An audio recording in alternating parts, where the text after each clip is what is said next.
जदि आपणकर भी गोटे आयुष्मान कार्ड अच्छी तेज जाणी रखु प्राइवेट हॉस्पिटल रे ए तीन गोटी चिकित्सा आपण आयुष्मान कार्ड रे पाई पारिबे नाही। एबे आयुष्मान कार्ड धारी आसीगला आउ किछि नुआ नियम जहाँ आपण माने समस्ते जाणी रखिबा उचित।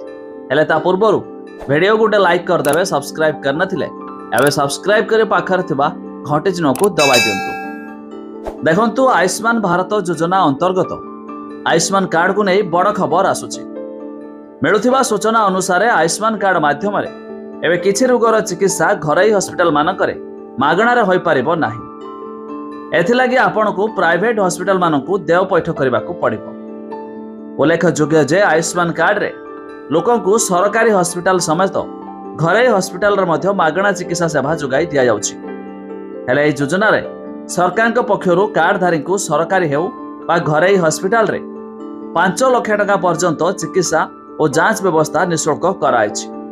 हेले एबे एही कार्ड रे चिकित्सा नियम बदली जाइछि, जेउथिरे एही योजना अंतर्गत किछि रोगर चिकित्सा केवल सरकारी हॉस्पिटल रे मागणा रे होई परिबो।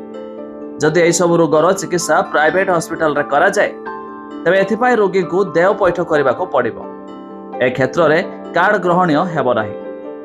तबे स्वास्थ्य विभाग रो मिलुथिबा सूचना अनुसार आयुष्मान योजना अंतर्गत प्राइवेट हॉस्पिटल मानकरे एही 3 गोटी रोगर चिकित्सा और ऑपरेशन उभय बंद कराइछि।